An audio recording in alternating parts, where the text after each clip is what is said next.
The year was 1913.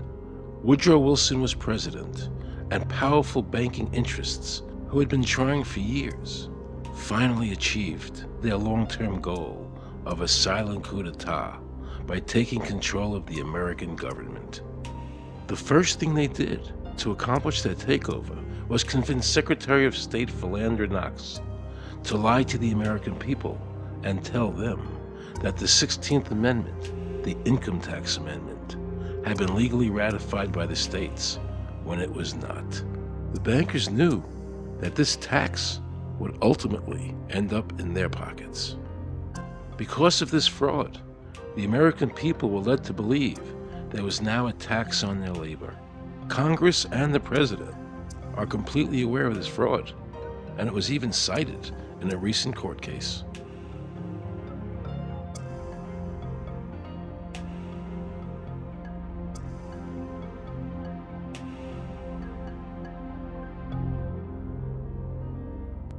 That very same year, the bankers committed their second and by far the most diabolical fraud ever perpetrated on the American people by bribing senators to pass the Federal Reserve Act without the required constitutional amendment.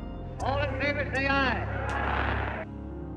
They did this during Christmas vacation, when many senators were home celebrating the holidays with their families. And that's how the unconstitutional Federal Reserve Act came into being. They were very clever, and they understood that whoever issued the money for America would control the government. The bankers won, and the American people lost, because most politicians will sell their soul for $1. And now the Federal Reserve could issue dollars legally. As Mayor Rothschild said, "Give me control of a nation's money supply, and I care not who makes its laws." He knew that he and the other bankers would now control the laws of the nation. Government gave these bankers one of its most important powers, and now had to borrow money from them and pay interest to finance the government. So the American people were forced to lower their standard of living and pay a graduated income tax to the government, just so the government could give these bankers more profits. President Woodrow Wilson, who signed the Federal Reserve Act into law, later said, in regret, "I am a most unhappy man. I have unwittingly ruined my country. A great industrial nation is now controlled by its system of credit. We are no longer a government by free opinion, no longer a government by conviction and the vote of the majority, but a government by the opinion and duress of a small group of dominant men." The Federal Reserve was created by Congress in 1913, and it was entrusted with the power granted originally to the Congress by the U.S. Constitution to coin money and regulate the value thereof.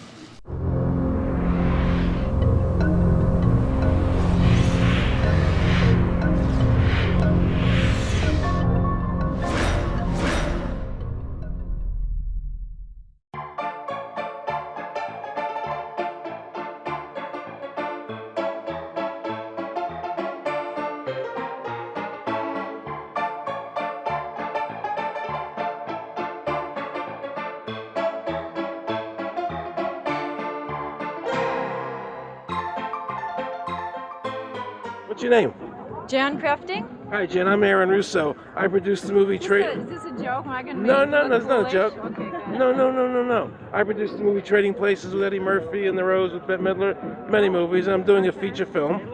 And my film is about my quest to find out whether or not people pay income taxes. Do you pay an income tax? Yes, I do. You do? Yeah. Have you ever seen a law that requires you to pay an income tax? Have I ever read it? You mean in the page, black and white? No, Yeah. no. So you pay the income tax, I assume? Of late. Well, actually, no, I didn't file last year, but Okay. I'm sorry, is this on film? No, I paid my tax. My question to you is, have you ever seen a law that says you have to pay an income tax?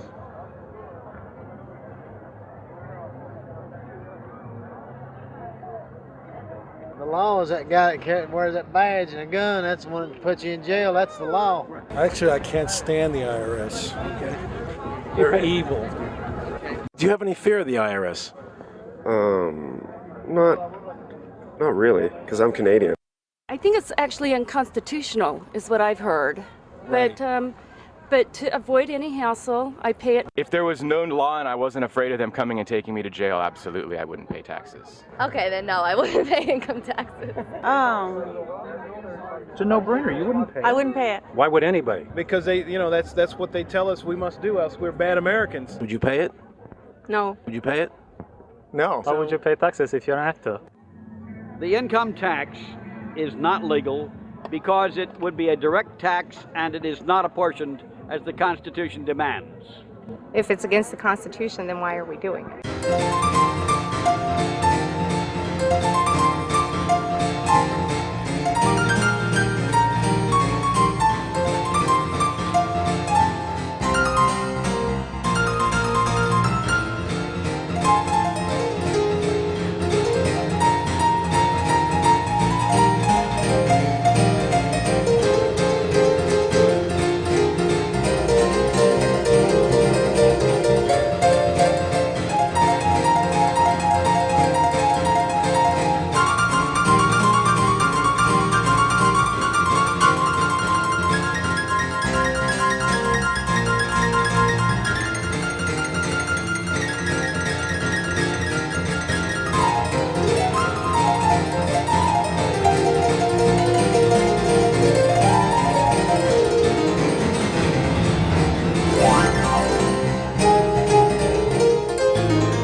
I really expected that, of course, there's a law that you can point to in the law book, the code that requires you to file a tax return. Of course there is.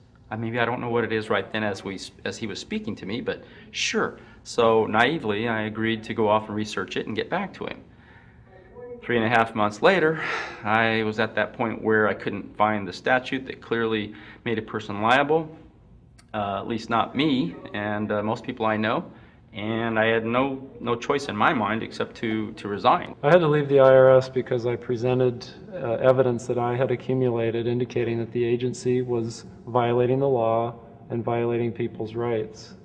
And I asked the agency for a response to my sincere concerns. And the answer I got was that they would not respond to my concerns and that they would provide me with the paperwork necessary to tender my resignation. But We the People Foundation for Constitutional Education put a full-page ad in the USA Today on July 7th, 2000. And within the body of that ad was a $50,000 challenge for anyone that could show the law. And to me, $50,000 is a lot of money. So I went after that and did the research based on the fact that I thought, let's put this baby to bed. I'm hearing all these rumors. I'm going to kill 2 birds with 1 stone. I'll answer these people's questions that are asking me, and then I'll win this $50,000. And, based on the research that I did throughout the year 2000 and that I'm still doing, I have not found that law. I've asked Congress, we've asked a lot of people in the IRS commissioners, helpers. They can't answer, because if they answer, the American people are going to know that this whole thing is a fraud. I was surprised to hear these highly trained and decorated IRS agents telling me there was no law requiring American citizens to file a 1040 or to pay an income tax on their labor. I haven't filed an federal income tax return since I left. I have not filed a tax return since 1999. Approximately 67 million people don't file an income tax return. I made a decision to go to Washington so I could attend the We the People Foundation press conference. They were going to serve a class action lawsuit on the IRS, signed by over 3,000 people, because the IRS has refused to show the law that makes Americans liable to file a 1040 or to pay an income tax on their labor. I was very curious as to why the IRS refused to show the law, as it seemed such a simple thing to do. Yet I was skeptical about the Foundation's claims. There had to be a law, right?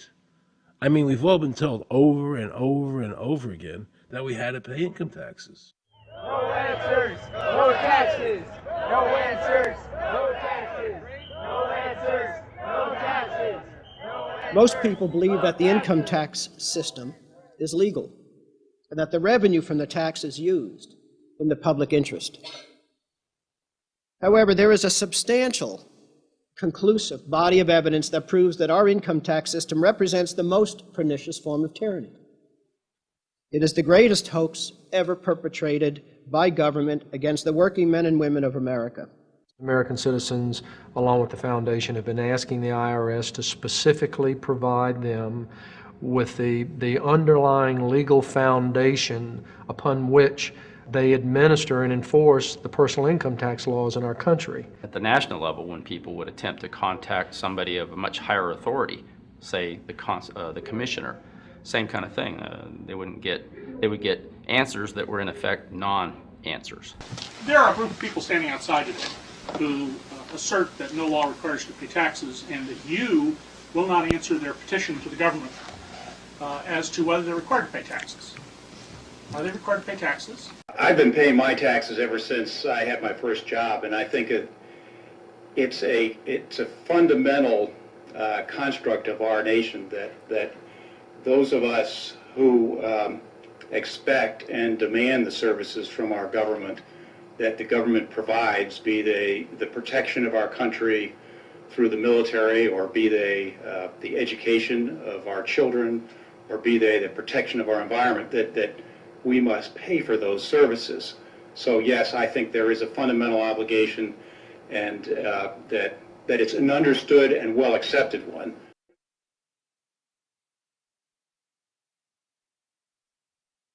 Joe Bannister and I had a meeting in the White House with President Clinton's economic advisor, Jason Furman. He accepted the remonstrance for the president. On June 2nd, I called and spoke with him.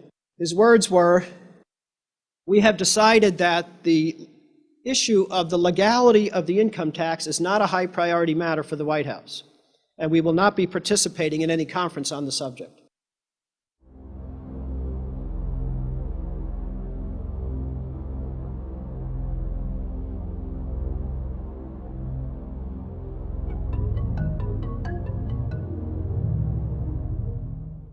I decided not to eat until my death or until the government agreed to send their experts to meet with the experts from the tax honesty movement. And with the help of Congressman Bartlett, a deal was made. I'm very pleased that through these several trying weeks and now months, that we have secured the agreement of the IRS and the Justice Department, because some of the questions are beyond the purview of IRS, that they will both attend a public symposium where these issues can be formally addressed. Last Thanksgiving, DOJ and IRS notified Congressman Bartlett that they would not participate. Congressman Bartlett then waited until late January. He informed me that he would not be participating. Why do you think you've been able to get away with not paying or filing your income taxes for so long? Well, first of all, I've not gotten away with anything. I'm not hiding from anyone. I'm simply asking the IRS to show me the laws that apparently require me to do these things, and they are suspiciously reticent to answer questions from me. And of course, there are millions of other people, many other organizations who have attempted to get answers. They act very suspiciously when asked to simply sit down at the table with the American people and discuss what their obligations are. Rather than pulling up a chair, they pull out a club. As a matter of fact, David K. Johnston of the New York Times asked Terry Lemons of the IRS, why won't the IRS answer the questions set forth in the petitions from the American people? Mr. Lemon's response was, the government is answering the questions through enforcement actions in the courts. This is a very chilling remark on the government's use of brute force instead of civility and logic. The federal government itself refuses to provide the American people who are coercively being subjected to this extraction of their private property without any underlying legal justification. There is no law that requires the average American worker in the private sector to pay a direct unapportioned tax on their labor and compensation for services. There is no law. The march will stop in front of the IRS building. They are now going to serve a class action lawsuit on the IRS. Very courageous. My name is Charles Bell, and I'm here to serve this complaint on behalf of the American people to the Internal Revenue Service. The complaint is accompanied by an affidavit that's under the hand of Robert Schultz. Case was served. We'll call you with the case number. Case has been filed. We'll call you with the case number. Thank you. Okay, thank you. We appreciate your time. America, baby! Freedom! Today, effectively, the people have said to their servant government that that our rights are not going to be any longer denied, and that we're going to have answers to our petition, our legitimate lawful petitions for redress of grievances, which are guaranteed in the First Amendment to our Constitution. So once and for all, we will get an answer. On August 31st, 2005, federal judge Emmett Sullivan ruled, the government does not have to answer the American people's questions, even though it is guaranteed in the First Amendment. Our courts have made a decision that government does not have to show the law that it enforces. And the press never reported on this. Have we given this judge the authority to overrule the Constitution, the very foundation of American life?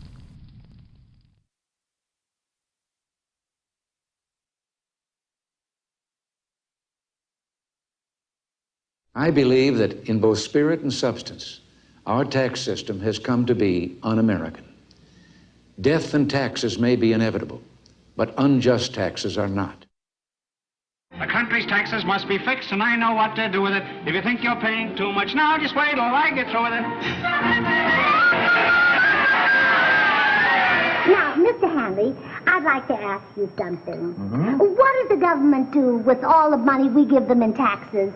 When President Reagan was elected, one of the first things that he did was appoint a blue ribbon panel of business people headed by Peter Grace, and is commonly referred to as the Grace Commission. And their job was to research all the various areas of the federal government and make a report. One of the quotes from the Grace Commission is, 100% of what is collected is absorbed solely by interest on the federal debt.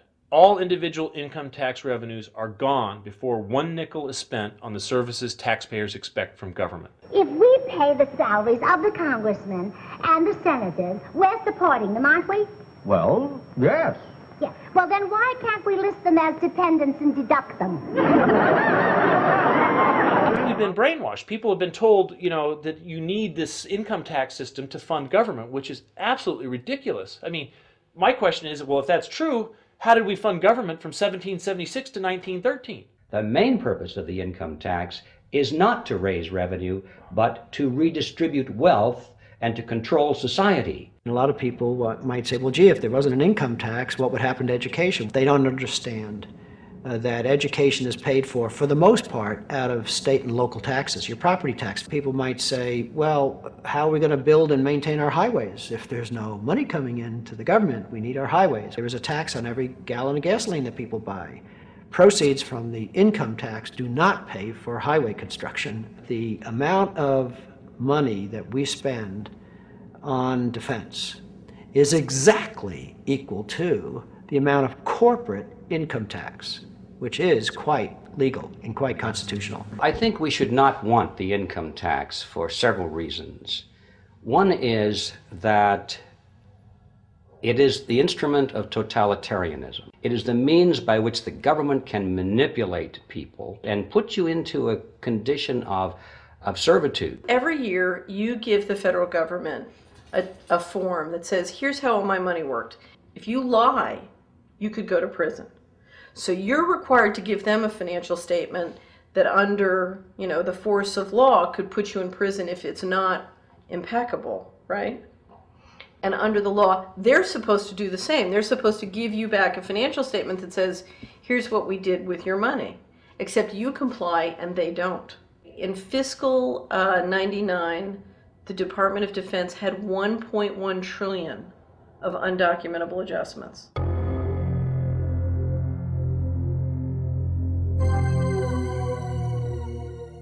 The following year, they had 2.3 trillion of undocumentable adjustments.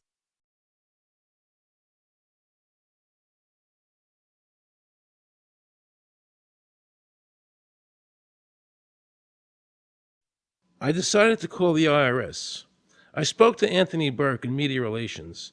He was very nice to me, and I explained to him that I was an award-winning film producer and that I was doing a documentary on the IRS. He seemed a bit stunned by this, then explained to me that Commissioner Everson nor anybody else would go on film to discuss the income tax. But he did say he would call me back. I thanked him for that, but I couldn't help wondering, why was the government making it so difficult for people to see the law?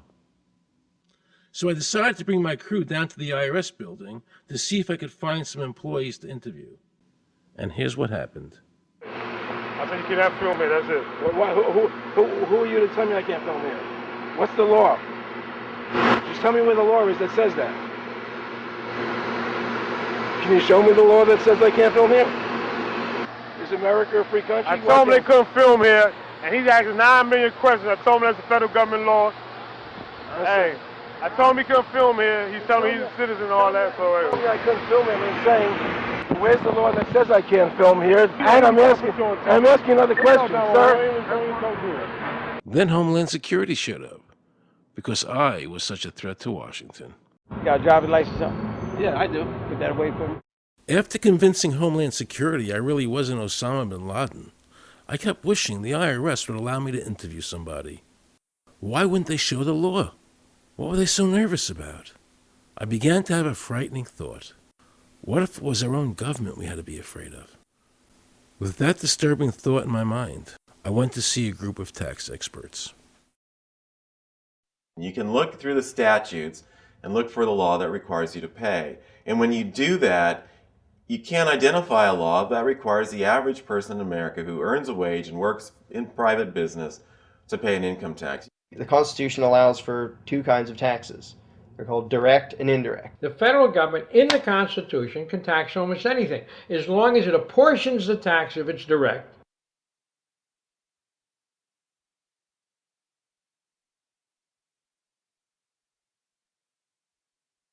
The indirect tax is, for example, an excise tax. I can avoid the excise tax on gasoline. I can choose to ride my bicycle. I can avoid the excise tax on tobacco. I can choose not to smoke, or I can grow my own tobacco.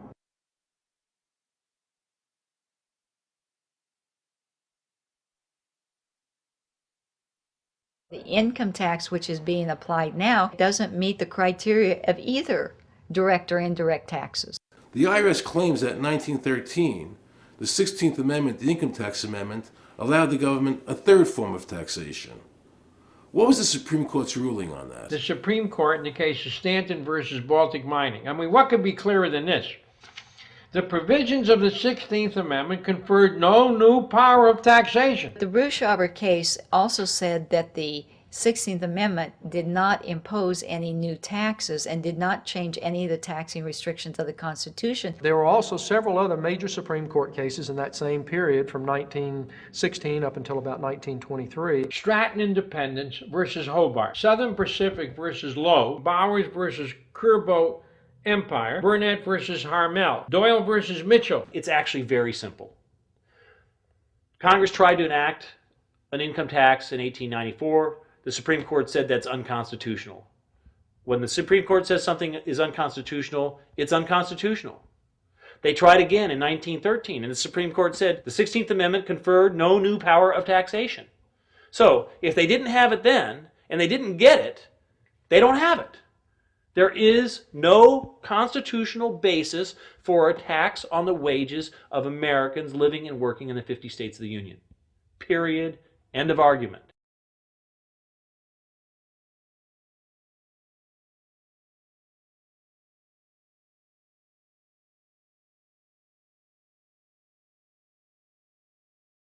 I have a letter here from Daniel Inouye's office of the United States Senate that says, based on the research performed by the Congressional Research Service, there is no provisions which specifically and unequivocally require an individual to pay an income tax.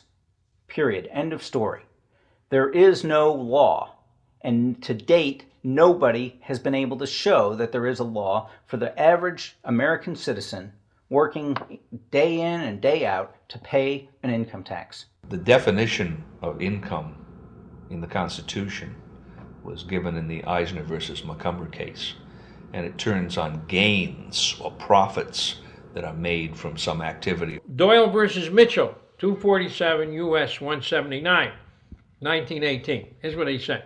The idea of gain or increase arising from corporate activities. In other words, it doesn't mean wages, it doesn't mean dividends, it doesn't mean alimony. It means a gain or a profit arising from corporate activity.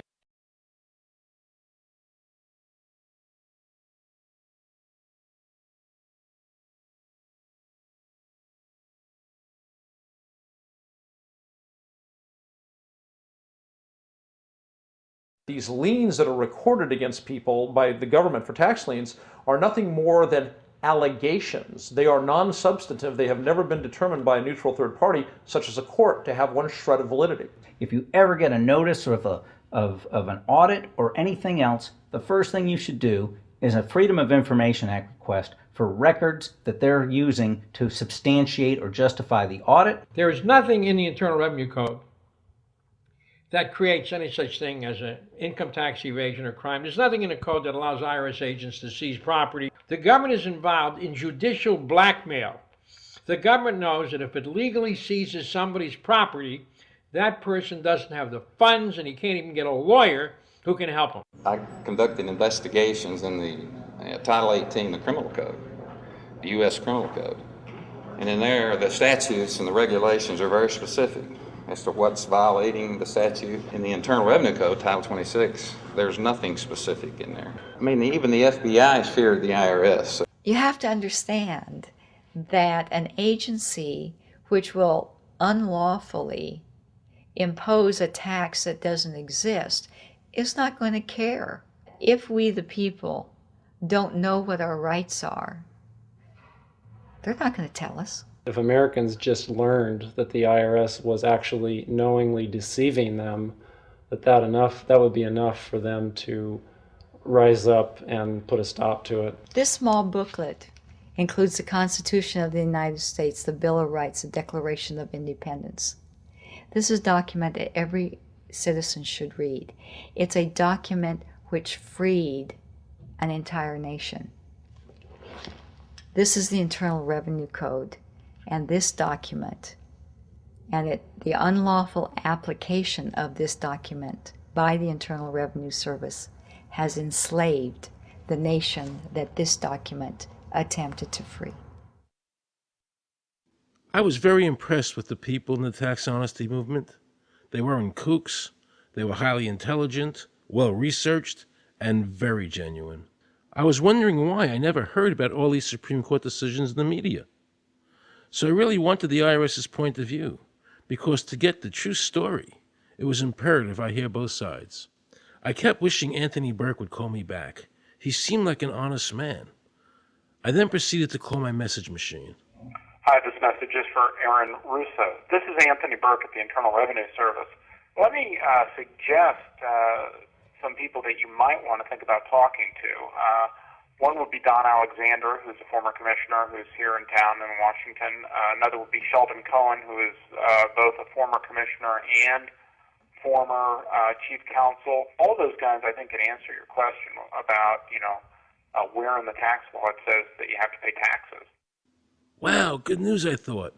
So I called Sheldon Cohen because he used to be the IRS commissioner. He wrote the tax code, and he was also general counsel to the IRS. He is a true expert, and I couldn't find a better person to answer my questions. He graciously agreed to my interview. The reason I'm doing this documentary is because there are many people in America today who believe that there's no law that requires them to pay an income tax or file a 1040. And there are many people going to jail for it, fighting over it. The Internal Revenue Code is authorized by the 16th Amendment. I think it should be clarified. I think government should be transparent to the people. Why doesn't the IRS commissioner sit down with them and just explain it in clear English? Why? I don't think they really care. They don't think. I think they're just playing word games. You don't think they're sincere people? No, I don't think they're sincere people. What does voluntary compliance mean? And why does the IRS code say it's voluntary to comply, not mandatory? That's a word euphemism we use. We use voluntary compliance when we talk about traffic signals. Most people, at 2 o'clock in the morning, do you stop at a red light? Yeah. Is there a cop there? Well, sometimes I don't. Well, I do, and most of us do. Most of us do. Right. But that's voluntary compliance. That was a complete perversion of logic. Traffic laws state that it is mandatory to stop at a red light. The IRS code says it's voluntary to comply. Mandatory and voluntary are the complete opposite of each other. Yet he wants us to believe that they mean the same thing.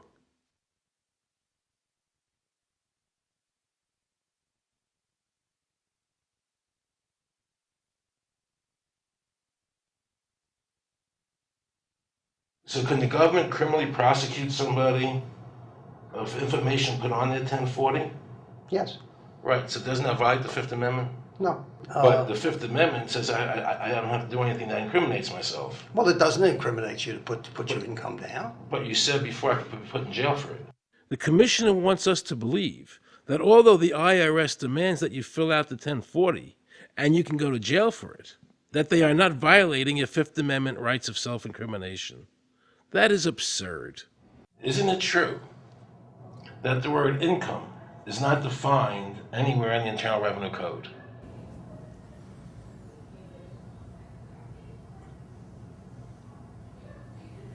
The law says that the government has a right to tax income from any source derived. So, but the word income is not defined in the code.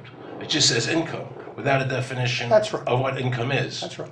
Correct? Yeah. But there are many different kinds of taxes. Well, how can an American citizen know what income is if the code doesn't define it? If they're paying an income because tax... the courts have all defined it. Do you remember what constitutional attorney Edwin Vieira said? The definition of income in the Constitution was given in the Eisner versus Macomber case, and it turns on gains or profits that are made from some activity. So the Supreme Court has ruled income is not wages, it's not labor, it's gain from corporate activity. I believe that a man's labor is his private property. That's your view, but it's not the law. The Supreme Court's even said your labor is your private property. When I go to work for somebody, it's a trade. It's an even exchange. I do some work, you give me some money.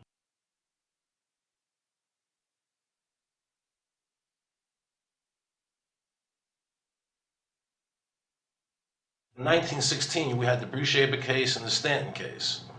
And the Bruce-Shaber case and the Stanton case said that the 16th Amendment gave the government no new taxing power. I'm not going to argue the niceties of that with you. And it came up again in a case called Peck versus Lowe, where the Supreme Court said the 16th Amendment did not extend Congress's taxing power to any new or accepted subjects. In other words, if you weren't taxable before the 16th, you weren't taxable after the 16th. Today I interviewed a juror, okay, who sat on a case, and they found the person not guilty for lack of filing, okay? And I asked her why they found him not guilty. And she said because the IRS couldn't show us the law that made him liable to file a 1040. All they need to do, if there is a law, is to show us the law, which of course they never did. And the reason they didn't do it was why? Because there is no law. Title 26 requires you to file a return. But doesn't Title 26 have to be in compliance with the Supreme Court decisions? You're going to take a 1920 case and superimpose it on the whole Internal Revenue Code that was written after it? No, that's not. I can't believe what I just heard. Rewind. You're going to take a 1920 case and superimpose it on the whole Internal Revenue Code that was written after it? No, that's not. Remember he said earlier the Internal Revenue Code was authorized by the 16th Amendment? The Internal Revenue Code is authorized by the 16th Amendment. Remember, the Supreme Court said the 16th Amendment did not give the government any new taxing power. These decisions have never been overturned. Let's listen further. Can the lower courts overrule the Supreme Court? No. How are they putting people in jail today for not paying a tax on their labor when the Supreme Court said they don't have to? Doesn't the IRS code have to be in compliance with the Supreme Court? That's my big Aaron, question. this is a waste of time. Well, Because whatever I say, you're not going to believe. He's right. I don't believe him. And neither should you. He wants us to believe we should obey the IRS code, which is being enforced in violation of the many Supreme Court decisions. If the Supreme Court made a decision...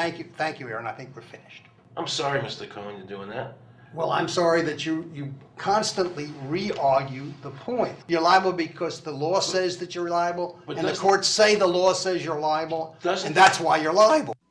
You see, he's talking about the lower courts, who are not in compliance with the Supreme Court, as they have to be. Doesn't the court have to be in compliance with the Supreme Court? The Supreme Court has so held. Where?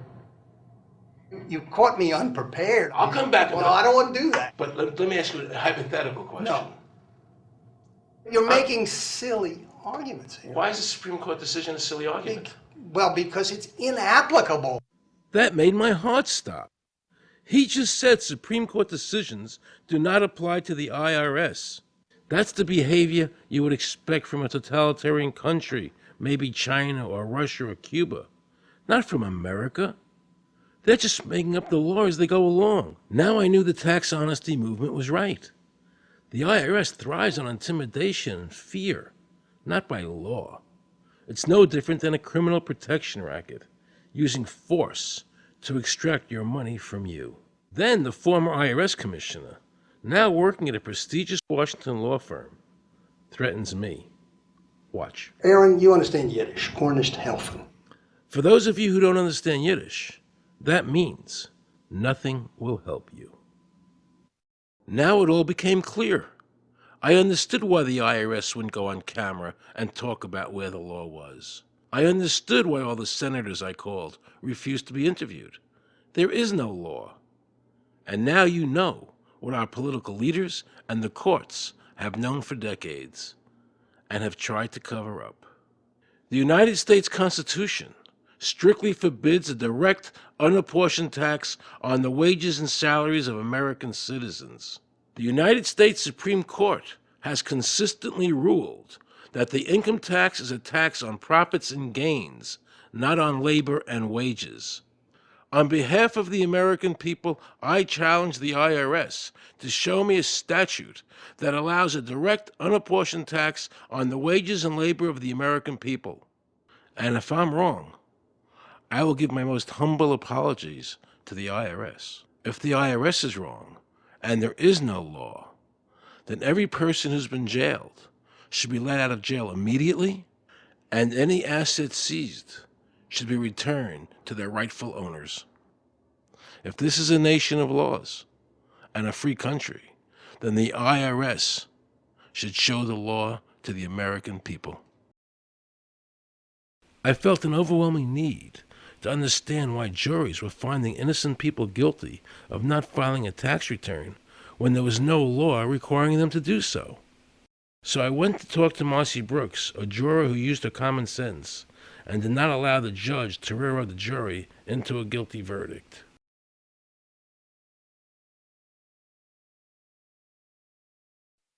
He was being tried for 4 counts of not filing his income tax. Okay. And our question was, well, what is to decide?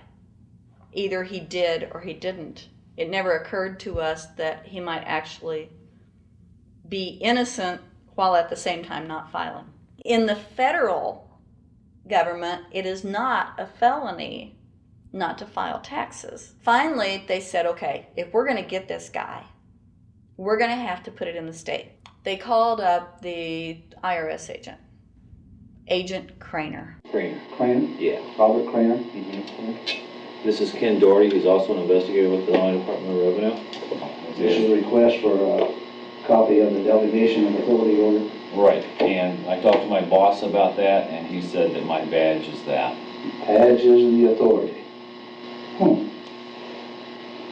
I thought it had to be in writing. The last question that the defense asked him was, did you write any of this down? And Agent Craner looked right at him and right at us, and he said, "I never wrote anything down." And yet when we saw the video, there he was, writing notes, you know.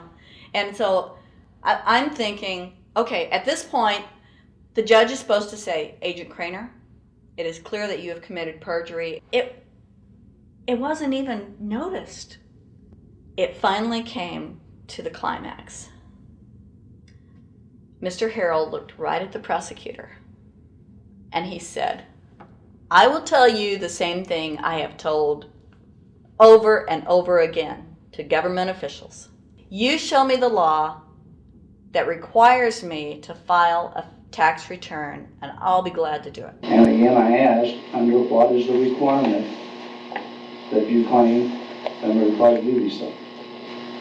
And the requirement under the regulations is what section? My question to you is, what particular act are we discussing here that I am liable to do these things that you claim I'm liable to do? Your exact question would be again? Okay, what is the section that what? But I guess I'm still not understanding your question, Mr. Harrell. Well, you must be familiar with what that you have the police powers to enforce. Yes. The prosecutor absolutely ignored him. And he started slandering Mr. Harrell. Just started attacking his character. They're calling us tax cheats, they're calling us fanatics, they're calling us weirdos. I don't care what you call me, but I have one question. Where is the law? Show me the law. They can't let this turn into a rational debate, because if they do, they lose it. So they have to insult people and say it's frivolous. We felt like that there was an overall arrogance and that they were railroading Mr. Harrell and wanting us to participate. Judge Coogan, he looked right at us and he said, "I will instruct the jury according to the law." We were sent to deliberation. The judge promised us that he would give us the law. And we looked and we looked and it was not there. We wrote a note to the judge asking for a copy of the law. 10 minutes later, we get a note back. "You have everything you need." But there was no law. And he had promised us. At that point, I felt betrayed. I felt like this man promised us the law, and that's what this whole thing is about, the law. We request it, and he still denies us the law. And the reason they didn't do it was why? Because there is no law. Remember, we're talking about the Illinois state law here, okay, which is a law in Illinois. So we got out that law, and we read it several times, and I said, "Okay, wait, you know, because they kept saying, but this is a law in Illinois." And I said, "Look at the beginning of it. It says, anyone required to file a federal income tax return is required to file an Illinois tax return." I said, if it is true that he's not required to file a federal return, then that nullifies the Illinois law. Two people, they kept saying, "But he's going to get by with it." And I said, what is he getting by with but his rights? If there is no law, he's not breaking a law. He's just standing on his rights. Are we going to deny him that? That's when this one juror sat back and kind of rolled his eyes and he said, "You mean we don't have to pay taxes?"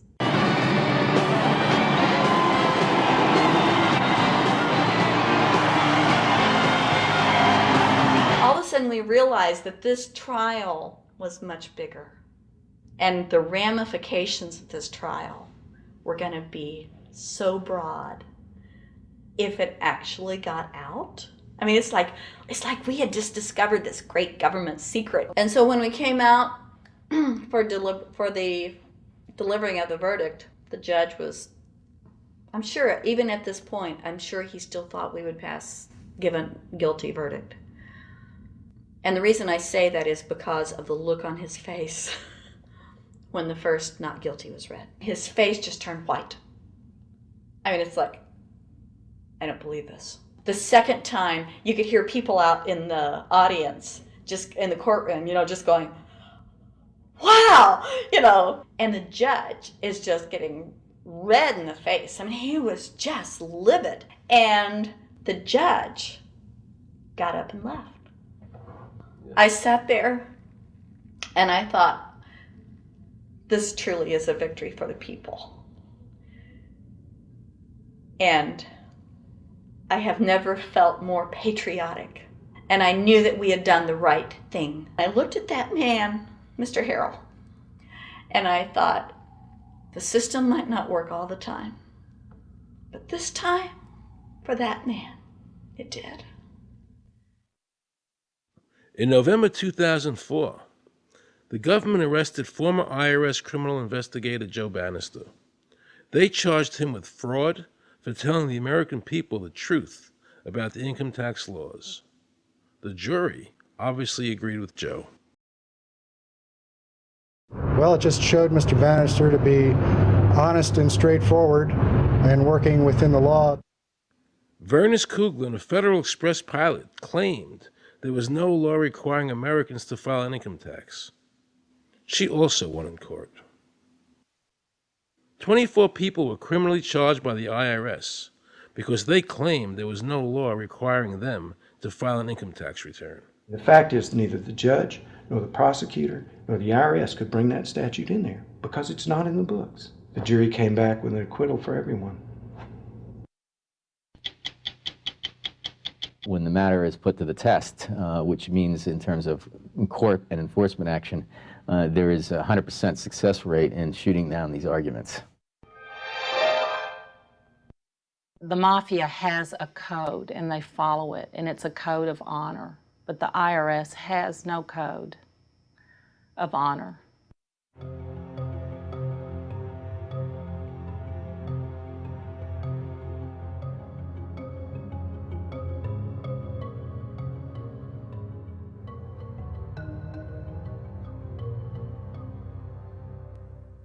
Meet Judge Dawson, a federal judge presiding over the Irwin Schiff tax case, who denied Irwin the ability to prove to a jury that there was no law requiring Americans to file an income tax return.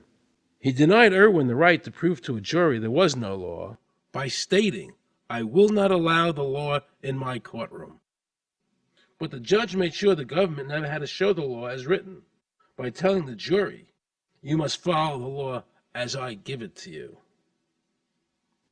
Nobody can know what the law is because the law is what the judges say the law is. The lower courts today will not allow people, especially in tax cases, to bring in Supreme Court decisions as their evidence.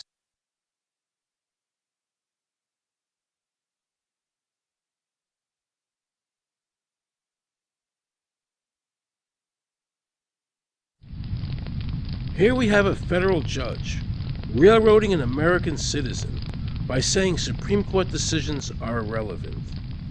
And again, nothing from the press defending our freedoms.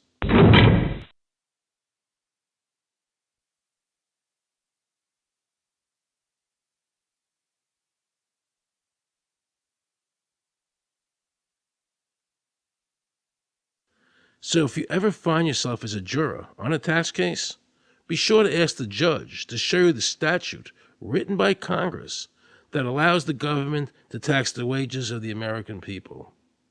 If the judge can't show you the law, then how can you possibly, in good conscience, convict someone and destroy their life?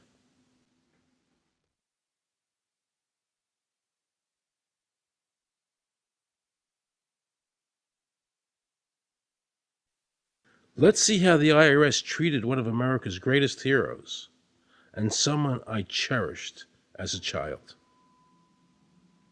Joe Louis was an American icon. Victorious in his first 27 fights, the Brown Bomber quickly rose to heavyweight champion of the world.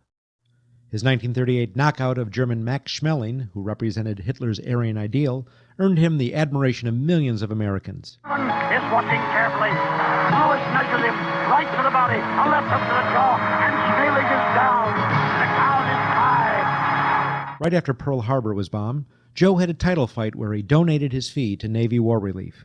Well, I'm not working for nothing. I'm working for my country, and I think that's about the greatest piece of work that anybody can do. Well, I certainly agree with you for that, but you're turning over an awful lot of money. Well, we all turn over a whole lot for this country at this time. Joe volunteered for the segregated army and defended his title while in the service, this time donating his normal fee to Army relief. I'm only doing what any red-blood American would do. Since the checks were in Joe's name, the IRS taxed him on their full amount, even though he never saw a penny of it. At the end of the war, Joe was awarded the Legion of Merit. But what most people didn't know was that the IRS was charging him $50,000 a year in interest alone on his debt. When Joe's beloved mother died, leaving him $600, the IRS immediately seized it. They also confiscated all of his children's trust funds. Joe was forced to continue fighting until he was 37 and out of shape, just to pay off his ever-mounting debt to the IRS, which grew to $1 million, $100,000 a year just in interest. At the end of his life, Joe was forced to become a greeter at a Las Vegas hotel just to make ends meet. It was a shameful thing to see a man like him, great fighter, great human being humiliated and destroyed in this manner, because after all, when you owe Internal Revenue money, no matter what you have, they take away from you. And they took a lot away from Joe Louis.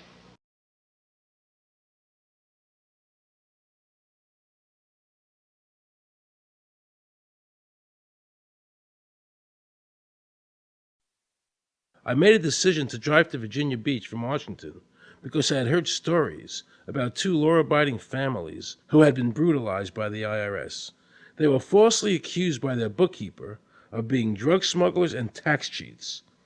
And incredibly to me, without any investigation, the IRS proceeded to raid their place of business and their homes, even though they had done absolutely nothing wrong.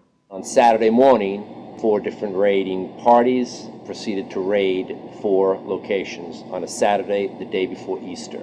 I was the manager on duty, and I was up in the deli, and people came through the door. How many came in the door? Maybe about 15 or 20 people. 15 to 20 armed agents. With dogs, with guns. They made me get everybody they went in the kitchen, they went in the deli, they went all over the whole restaurant, told all the customers, took forks out of their hands while they were eating their breakfast and told them they had to leave. I got the frantic call from Edie. And she said, something wrong. So anyway, I jump out of bed and I immediately run to the shower. I'm in the shower, and the next thing I know, I hear my son yelling, "Dad!" I went like this, and boom, I'm slammed against the door and I fall down with the gun in my head. And they're like, "Where's Scotty Miller?" And I'm like, "Dad!" That's all I'm doing is yelling. I'm scared, frightened to death. And then the next thing I hear is Mr. Miller, the shower curtain is jerked back. I've got a gun pointed at my head. Hold it right there. The screams from the little girls who were at a pajama party with my daughter. There was 4 little girls there with my daughter. Of course, mayhem. There were about 3 men in my bedroom with huge guns. He followed us and wanted to watch us get dressed, and I tried to shut the door, and he puts his foot in the door, like he's going to sit there and watch us change our clothes. And I was like, excuse me, no. My neighbors now are all standing out. Were you still naked? Well, they handed me a towel at that point. I had a towel wrapped around me. Did the towel fit? No, hardly. Hardly. At this point, they were talking about weapons, and, and I mean, it's crazy. I mean, they're looking everywhere, going through all my drawers. And I reached for my underwear drawer to get some underwear. They said, "Don't touch anything." They're locking their guns up. They said, "Hold it right there. Don't move around. Don't move." I'm going, whoa. I said, "I'd just like to get some underwear on here, I said, I got women standing here. They keep everything. How did you conduct your business if the IRS took everything? We had to do it out of a shoebox so we could keep going because we requested these things, and I'm told that the government's really not, once they do raid and so forth, they're supposed to at least let you, until you're charged with something, continue your business. This wasn't the case. They kept everything. So you were never even charged? Absolutely not. Charged with what? And when you speak IRS, the whole world shrivels up. The whole world gets fearful to a point where let's not talk about it. I testified in front of Congress. I would like to know why this dark entity known as the IRS has come into my life and refused to leave. I raised my children with a zero tolerance for dishonesty. And now they must hear allegations that I am a major drug dealer and a tax cheat? A lot of people out there being abused, and a lot of people saying, look, I'll pay it. Just go away. Just go away. When all that happened, we had to file bankruptcy. We've had cars taken away from us, kept my daughter from going to college. Do they ever think about the lives that they just destroyed? Do they think about the ruination of homes and property? No. In this case, we would have never thought this could happen to us. We've never done anything wrong. How can this happen in America when, in my case, personally, I thought that I was doing everything right? I've served my country. I've been to college. At least I've done something in my life. I got a speeding ticket one time. I paid my taxes for 40, 50 years, whatever it was. I've never been audited. What happened here?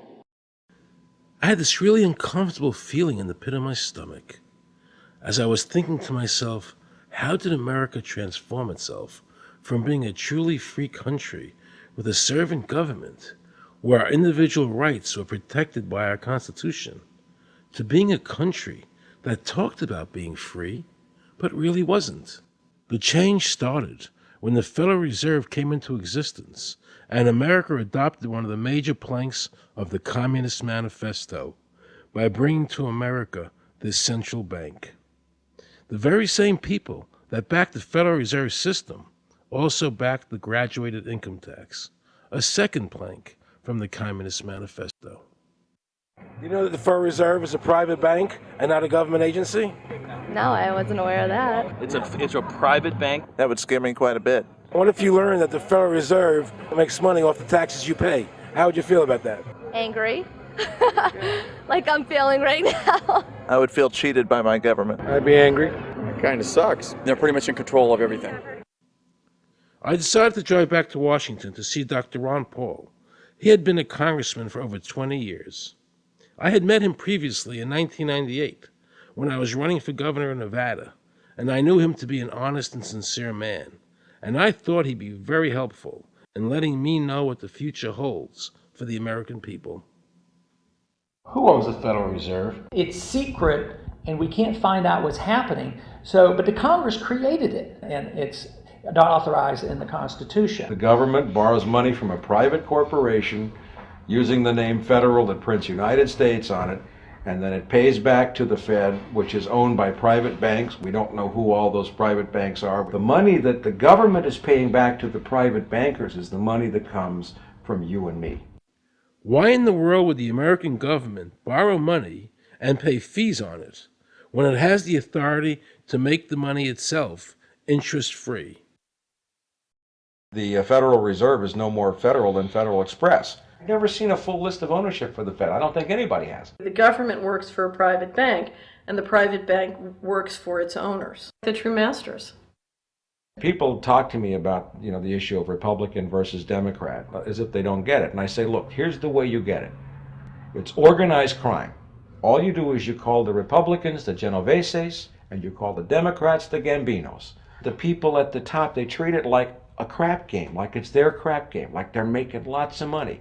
Occasionally somebody at the table shoots each other, but the moment anything threatens their crap game, they all unite to protect it.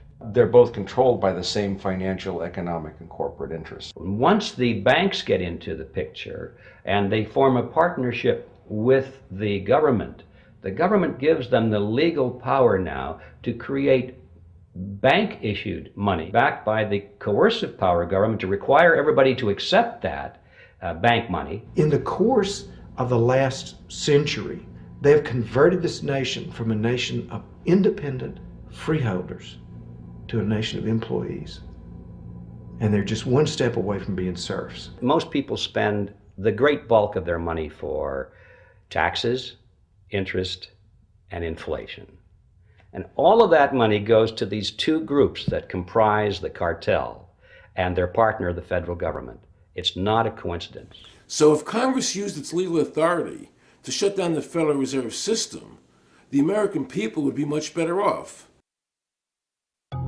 Government should create issue and circulate all the currency. Creating and issuing money is the supreme prerogative of government and its greatest creative opportunity. Adopting these principles will save the taxpayers immense sums of interest, and money will cease to be the master and become the servant of humanity. Abraham Lincoln. Young people today are conditioned practically from the cradle on up to think that credit is a wonderful thing. You don't want to damage your credit. You want to do what you can so that you can go to the bank and get a good loan. There are no people who own their own property, who own their own houses, who own their own business, who finance their own business. They're only debtors. The average young person today has no concept that he's being drawn into a web, a trap. Like he's in the feudalist system, only he's going to like it. He's going to think, this is wonderful. I got my new red Corvette and I'm in debt for the rest of my life, but I'm looking good. A decision was made. Let's get all the debt up, let's move the jobs abroad, and instead of re-engineering your skills, we're going to dumb down America, and so the middle class will disappear. Really what most of the people in this country have become is food for the debt machine. When a person borrows money, it puts a noose around their neck and makes them servant to the lender, which is exactly what the Federal Reserve System is designed to do. And now our Congress, so dominated by the banks, is helping them to entrap people even further by passing new bankruptcy laws, making it more difficult for the people to declare bankruptcy and get a fresh start, while at the same time allowing the banks to charge very high rates of interest. This is the way the Democrats and Republicans, working with the banks, legally enslave the nation. Credit card industry is a huge political contributor. And unfortunately, Can a certain it be number of... It just seems so, like I say, just bald. This idea that credit card industry gives a lot of money to the government so they will protect them even to the just abject disinterest of their own constituents. That happens kind of a lot. The board of directors of the Federal Reserve System is chosen by the president from a list prepared by the bankers themselves. The process of finding a Greenspan replacement is ongoing and is being managed by a small group of people responsible for coming up with a list of nominees. It's important that whomever I pick is viewed as an independent person from politics. If the American people ever allow the banks to control the issuance of their currency, the banks and corporations that will grow up around them will deprive the people of all property until their children wake up homeless on the continent their fathers conquered. Thomas Jefferson. So the Federal Reserve is actually an illegal entity functioning within government. It's illegal, and what we have given to this so-called agency is the authority to counterfeit money. Do you have any points of view about the Federal Reserve and how the Federal Reserve operates? They just enter something on a computer. Oh, you need 20 billion today. Here's 20 billion, but they got that out of thin air. It came out of thin air, it goes to the Treasury then pays their bills. So it's no different than monopoly money.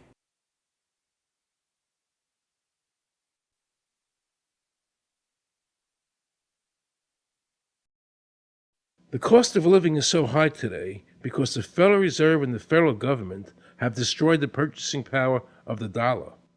The dollar today is actually worth about 4 cents, despite the fact that the government, the Federal Reserve, and the media keep telling us that they're protecting the value of the dollar.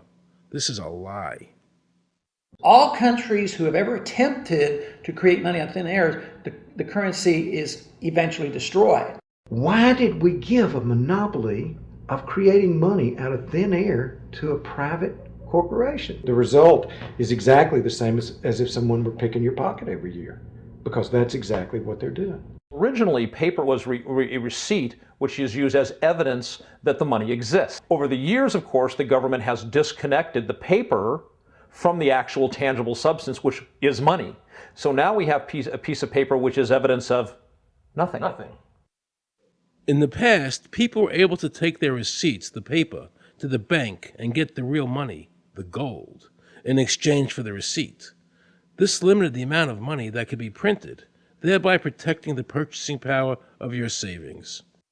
You don't have to worry. That's good because I work 3 jobs and I feel like I contribute. You work 3 jobs. 3 jobs, yes. Uniquely American, isn't it? I mean, that is fantastic. In the absence of the gold standard, there is no way to protect savings from confiscation through inflation. There is no safe store of value. Gold stands as a protector of property rights. Alan Greenspan, before he went to work for the Federal Reserve System. Now Alan Greenspan and the other central bankers want you to believe that the receipt, the paper, is the real money. This is nothing more than sleight of hand. It's a magician's trick. Because for them to maintain control over the government and the people, they have to convince you that this paper is really money. Because that is the essence of their power and our powerlessness to maintain control over our own government.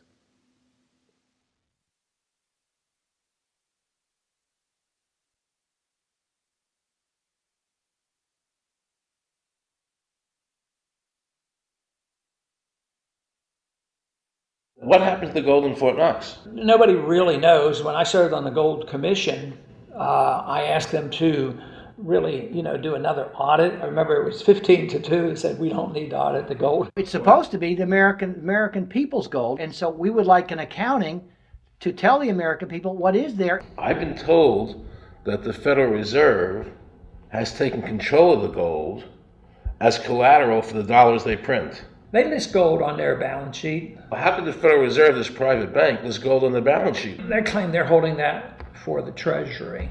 So that puts private bankers in control of the American gold. They could have taken all of America's wealth. That's a possibility. Shouldn't the Congress stand up and say, where is the American people's gold? They're not audited. They control the money of America, and it's not audited? There is no audit. Oh, wait a second. Doesn't the Federal Reserve work underneath the Congress? Congress ignores their responsibility to do any oversight. The president really has no control, nor does the Congress have any control over this cartel. It just has the appearance of control. In the final analysis, the Federal Reserve bankers, with the help of the Democrats and Republicans in Congress, have swindled the American people. They have taken the true wealth of America, the gold, and given us a piece of paper in return. And again, not a word from the press.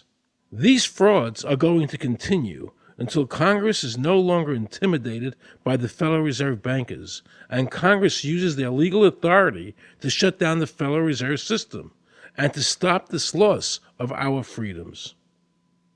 Is there a law that requires people to file a 1040? Not explicitly, but it's certainly implied. Well, implied by force. Yeah. But is there a law? I can't cite a law, no. I cannot. But, if they think it's the law and they have all the guns, it's an authoritarian approach. Well, yeah, but that's authoritarianism. Yeah. That's not a country run by law. Do you think America is going deeper and deeper into becoming a police state? And if so, in what ways do you see that as a congressman? Yeah, I think we're moving in that direction because there's not much we can do without permission. The absence of a police state is that people are free, and if you don't commit crimes, you can do what you want. But today, you can't open up a business, you can't develop land, you can hardly do anything. You can't go to the bank, you can't go to the doctor without the government knowing what you're doing. And they talk about medical privacy, that's gone. Financial privacy, that's gone. The right to own property, that's essentially gone. So you have to get permission from the government from almost everything. And if that is the definition of a police state, that you can't do anything unless the government gives you permission, we're well on our way. This is something that people eventually, I hope, will get sick and tired of and say, enough is enough. I sincerely believe the banking institutions having the issuing power of money are more dangerous to liberty than standing armies. Thomas Jefferson.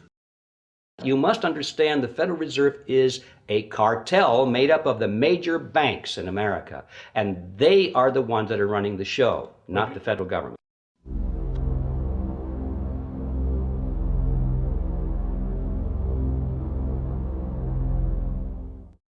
The powers that be behind the system, the financial interests, are able to exercise a disproportionate amount of influence on not only the economic structure of the country, but the political structure.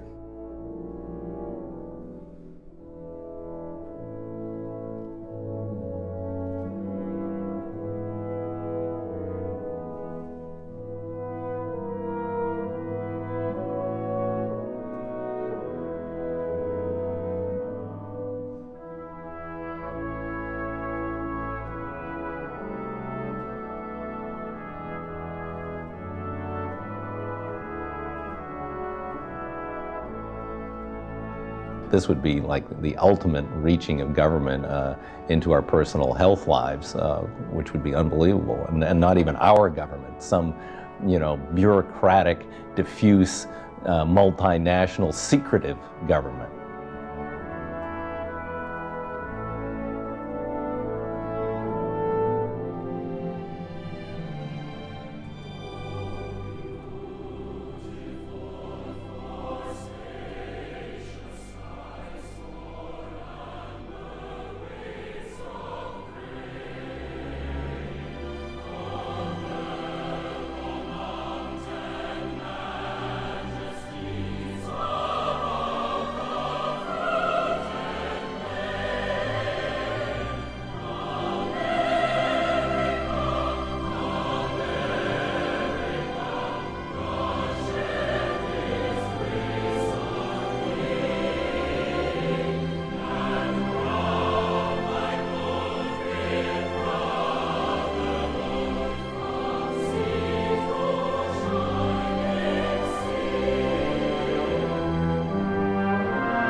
I just want to assure the American people that, one, I've got the authority to do this. American people expect us to protect them and protect their civil liberties. I'm going to do that.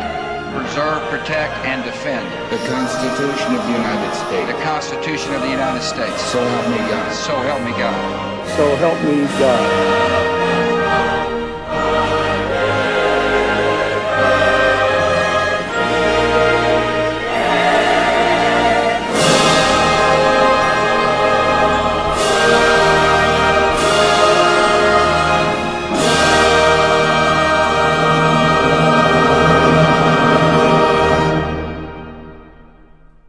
What happens if your own government is using more force and more coercion on its own citizens for the purpose of achieving its political ends? Is that government engaged in terrorism?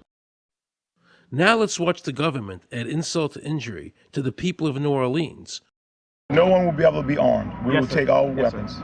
That happened today in this wealthy neighborhood where homeowners had armed themselves to protect their mansions. Residents were handcuffed on the ground. In the end, police took their weapons but let them stay in their homes. Wasn't that kind and generous of the government to allow people to stay in their own homes? How thoughtful. Of course, they couldn't defend themselves from looters. For many of the police and guard troops, it is an uncomfortable job to do this in an American city. You never expect to do this in your own country. Walking up and down these streets, you don't want to think about the stuff that you're going to have to do. We are losing our right to property. The government is getting more pretext to seize it, using the power to confiscate it with eminent domain. The asset forfeiture laws have proliferated. It's easier for the prosecutors to come in and make an accusation against you and confiscate your property even though they have no evidence that you've done anything wrong. Guilt or innocence doesn't really matter that much because it's very convenient for the government. Unfortunately, what is being sold to the American people today as Americanism, if you peel off the label, you find so much similarity to what we were fighting against when we were fighting communism and Nazism and fascism. The government's now putting a national ID card together and they want checkpoints. We will be carrying our papers, and they have recommended there'll be checkpoints throughout the country. Isn't that what Nazi Germany did that everybody in America was against? Papers, please. May I see your papers? May we see your papers? I don't think I have them on me. In that case, we'll have to ask you to come along. Wait, it's possible that, yes. Here we are. These papers expired 3 weeks ago. You'll have to come along. Halt!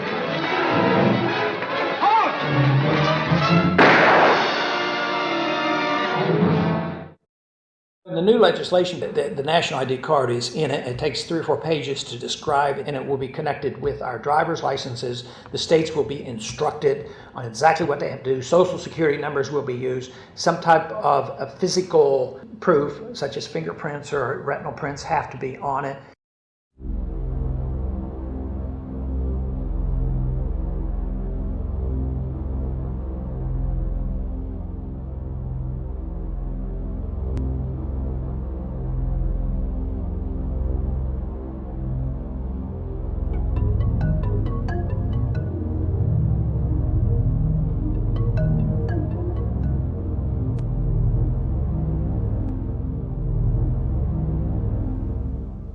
It is time to wake up, America.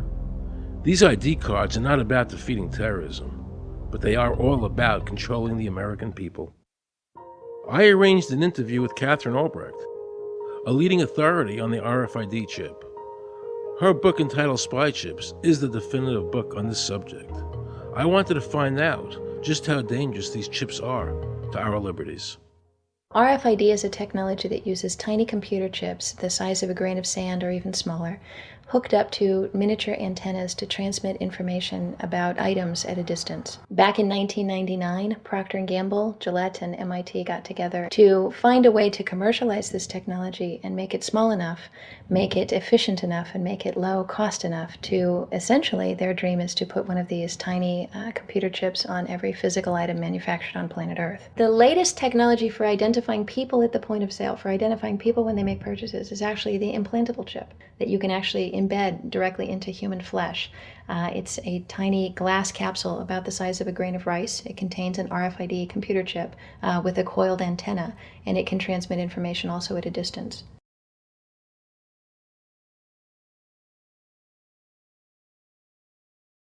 Can a microscopic tag be implanted in a person's body to track his every movement? There's actual discussion about that. You will rule on that, mark my words, before your tenure is over.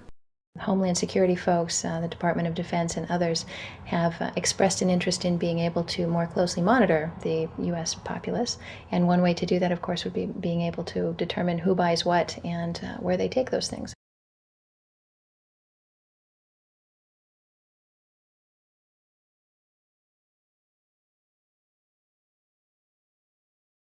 Radio waves can travel through walls, they can travel through wood, they can travel through the things we normally rely on to protect our privacy.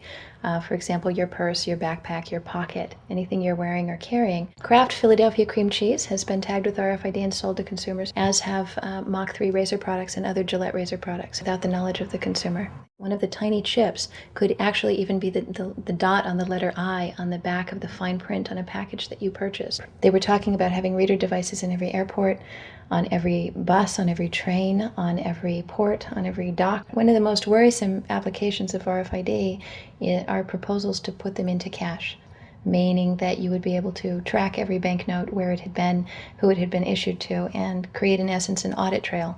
That would essentially take away the anonymity of cash that we now enjoy today. The ATM machine itself, as the money came through the roller device, would be reading each number, and they would know who you are because, of course, you identify yourself at the bank before you take money out. And down the road, when you go to pay at a major retailer, it would also be possible for them, as they're putting the money into the cash drawer, to simply feed it through a little reader device. It would go in, it would tag that number and transfer possession from Aaron Russo, say, to Walmart. Once everything you do is tied down to a single number and there is no longer the ability to pay with cash, then all it takes to render you a non-citizen is to simply turn that chip off. You will no longer be able to really participate in any function in society, including buy food. So through the implementation of the Federal Reserve System, the American citizen has gone from being a private individual who had real money, gold, in his possession that was private, to a citizen who has no privacy because all money is now being digitized. They can deduct whatever amount of money they want out of your digits whenever they want. They can trace you whenever they want. You'll be at their mercy. God forbid we allow this to happen in America. This is absolutely Orwellian. I mean, it's talking about Big Brother looking over your shoulder at absolutely everything you do, every purchase you make, every place you go, every company you interact with. All of that would be reported back potentially to the government.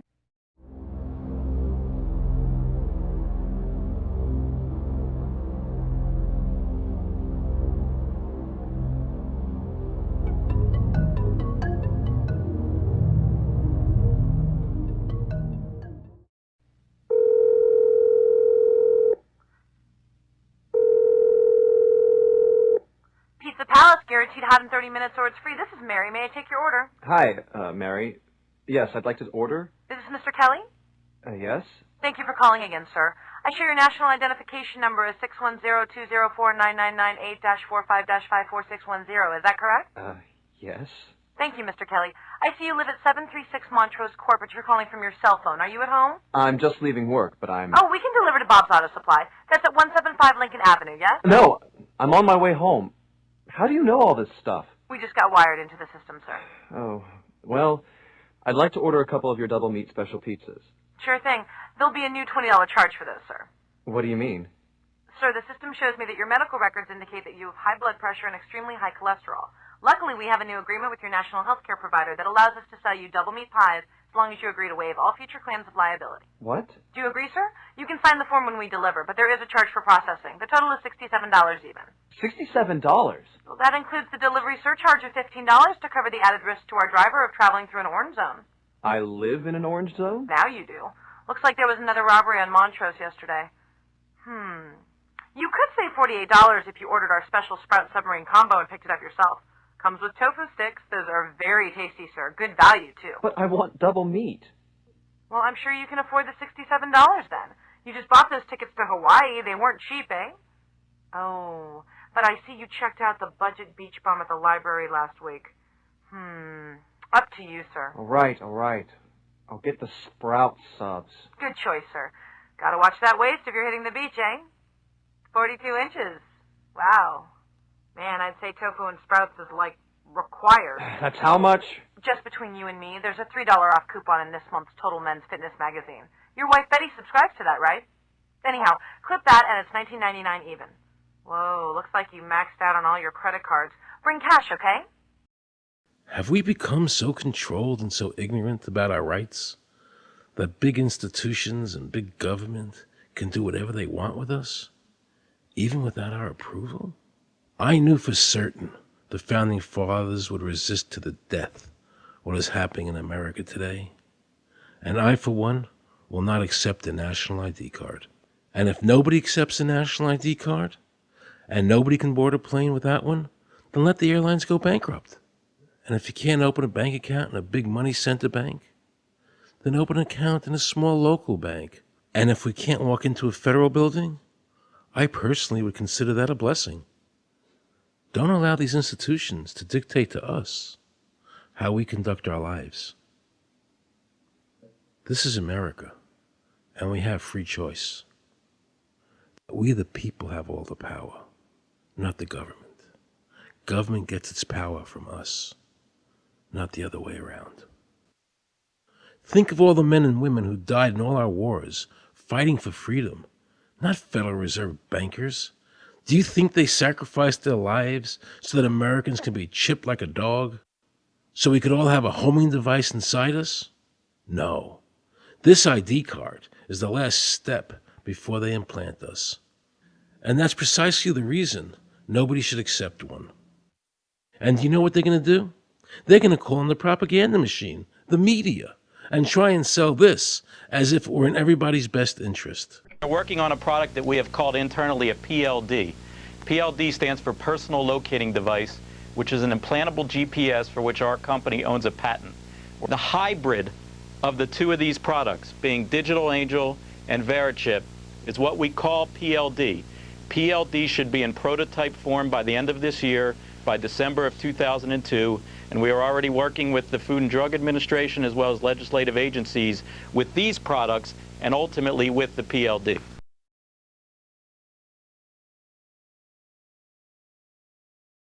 We have a Florida family who are really pioneers in a brave new world. They have volunteered to be the first ever to have microchip identification devices implanted into their body. After 9/11, I was really concerned with the security of my family.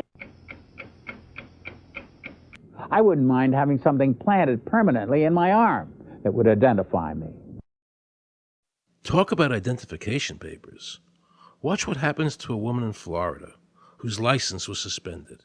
Get out of the car or I'm going to tase you. The next street off the Seacrest.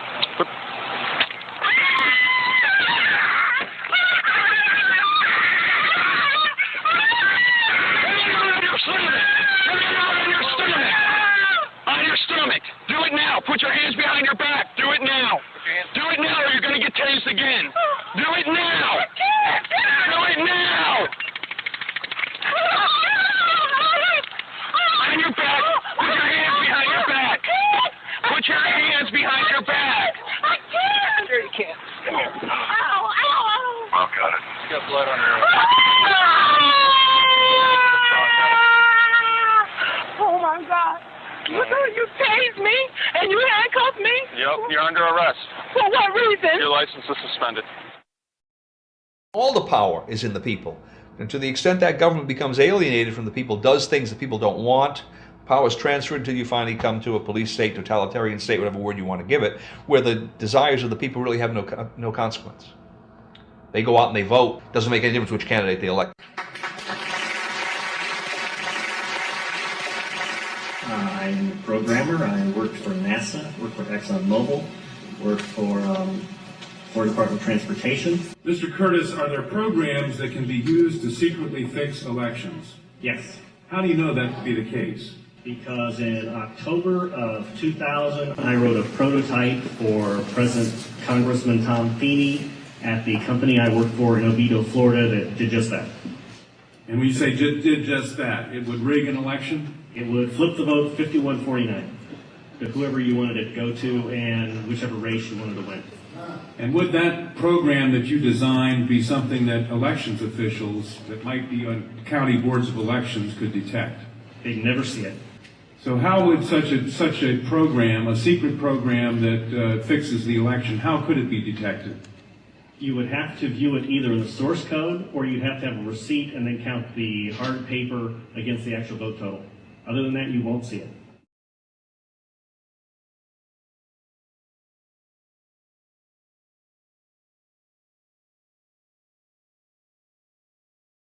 Given the availability of such vote rigging software and the testimony that has been given under oath of substantial statistical anomalies and gross differences between exit polling data and the actual tabulated results, do you have an opinion whether or not the Ohio election, presidential election, was hacked? Yes, I would say it was. So in other words, there is absolutely no assurance whatsoever in anything with regard to these machines? Absolutely none.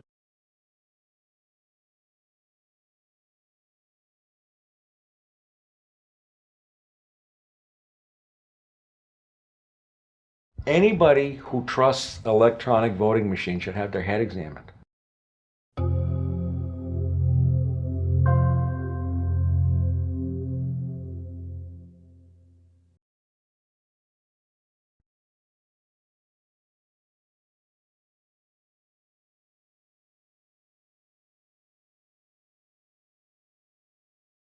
Now we can see a new world coming into view. A world in which there is the very real prospect of a new world order. The New World Order will be built, an end run on national sovereignty, eroding it piece by piece, will accomplish much more than the old-fashioned frontal assault, Council on Foreign Relations. We shall have world government, whether or not we like it. The only question is, whether world government will be achieved by conquest or consent. Paul Warburg, Counsel on Foreign Relations and architect of the Federal Reserve System. There's a group that get together internationally and they sort of play God with our money. You think that's part of what George Bush said was the one world order? They can't have a new world order only with a world police, military. Right. I think the financial system ultimately is even more important than the guns.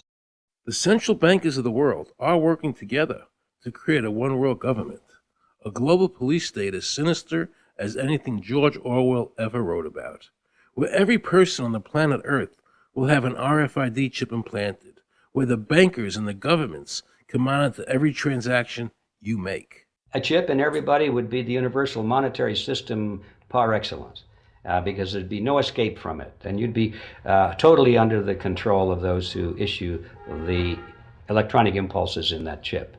Their strategies are being accomplished through the World Trade Organization, the International Monetary Fund, and the Bank for International Settlements, which is the central bank for all the central banks of the world.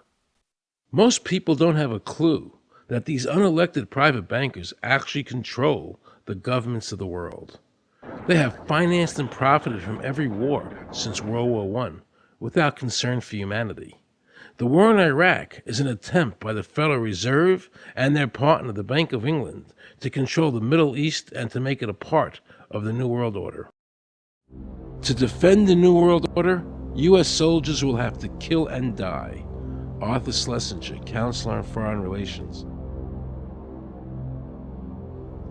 Military men are just dumb, stupid animals to be used as pawns in foreign policy. Henry Kissinger, Counsel on Foreign Relations. Now let's listen to this quote by Robert Reich, a member of President Clinton's cabinet and one of his most trusted advisors. The dirty little secret is that both houses of Congress are irrelevant. America's domestic policy is now being run by Alan Greenspan and the Federal Reserve. America's foreign policy is now being run by the International Monetary Fund. When the president decides to go to war, he no longer needs a declaration of war from Congress. Dr. Carol Quigley, professor from Georgetown University, who was also President Clinton's mentor, said in his book, Tragedy and Hope, the powers of financial capitalism had a far-reaching aim, nothing less than to create a world system of financial control in private hands, able to dominate the political system of each country and the economy of the world as a whole. And then President Clinton's Deputy Secretary of State, Strobe Talbot, said, in the next century, nations as we know it will be obsolete. All states will recognize a single global authority. All these supposed free trade agreements, NAFTA, GATT, CAFTA, are truly nothing more than the governments of the world and the central banks working together to create a one-world government. They are not free trade. These treaties are government-managed trade, and they are destroying the American worker. Through these treaties, the bankers are actually beginning to control the laws of the world. The fact is that this relationship between the bankers, the government, and the huge multinational corporations is the very reason why the government no longer enforces its immigration laws. The bankers want a one-world government without borders, and the American government is obeying them. If the government was so worried about terrorism, why are they leaving the borders open? But at the same time, telling American citizens they need an ID card with an RFID chip.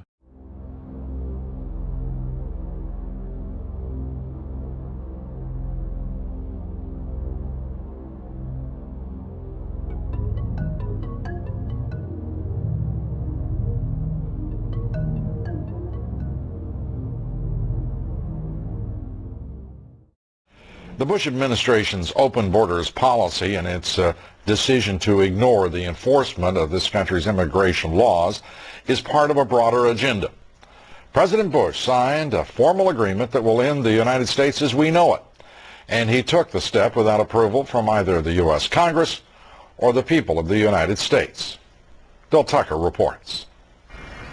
The Security and Prosperity Partnership of North America sounds benign, hardly like a policy that critics call NAFTA on steroids. It's a deal that few have even heard of. It's being done again by very few people at the very top on behalf of the investment class, but the working class of people, political officials across our country, from communities, from cities and so forth, they don't know anything about this. Yet it was agreed to by Mexico's President Fox, Canada's Prime Minister Martin, and President Bush in 2005. Administration officials counter their critics by saying everything about SPP is on the White House website. And they say the partnership is not a treaty, but more of an outline of priorities between the United States, Mexico, and Canada. Still, some wonder why there haven't been public discussions about the goals being pursued. You know, I was asked the other day about whether or not I really thought the American people had the stomach to stand up and stop this nonsense, this direction from a group of elites in absolute contravention of our law, of our Constitution, every national value. And I hope, I pray that I'm right when I said yes. But this is beyond belief. Look what happened in Europe. The people that voted down the European Constitution wanting each country to stay sovereign. Yet the private central bankers are pushing the governments forward to make this Constitution happen, even though the people voted against it and clearly do not want a world government nor a one European government.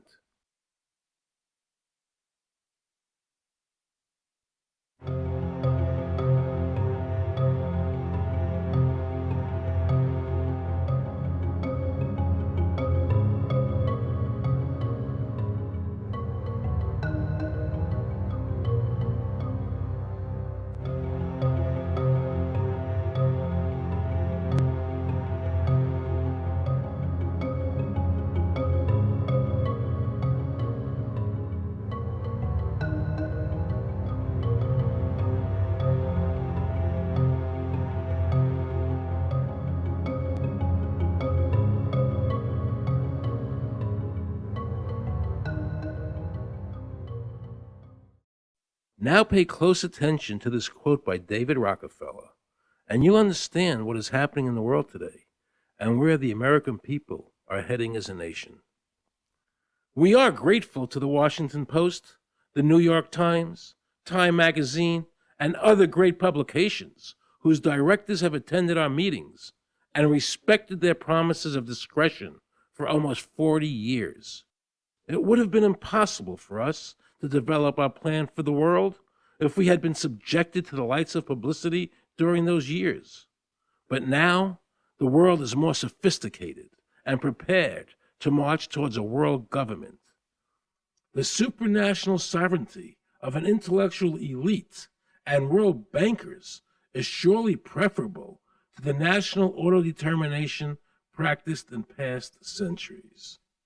David Rockefeller, a member of the Council on Foreign Relations, actually believes that we would be better off if he and his bank of friends ran the world.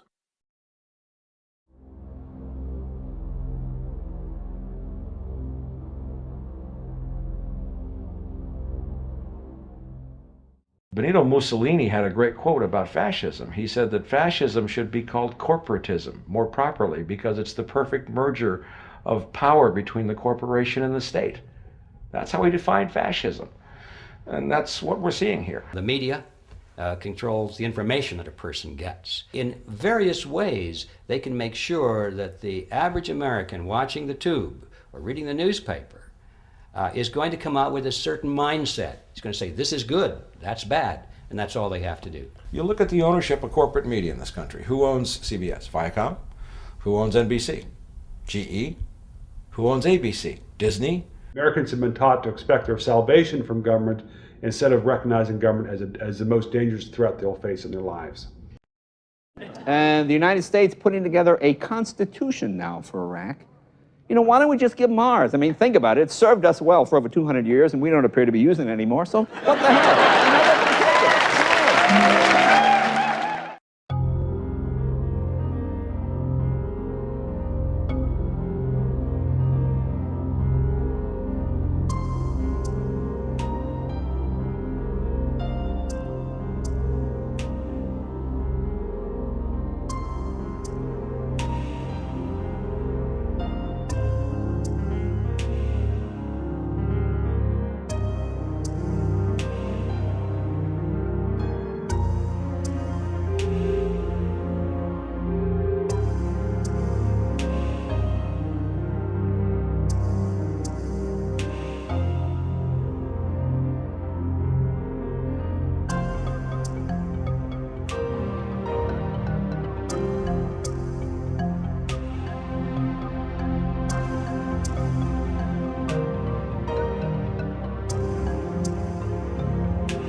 like the old idea where you could do what you thought you could do and what you wanted to do as long as you didn't hurt other people.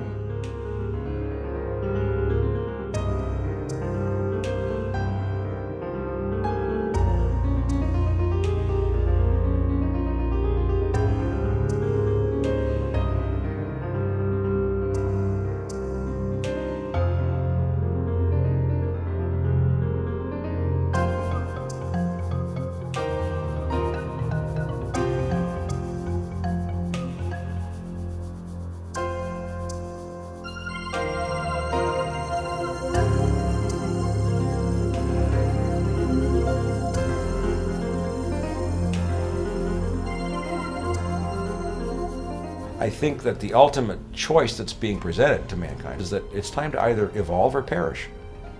Grow up or die. Become adults. Act like adults. Take some responsibility.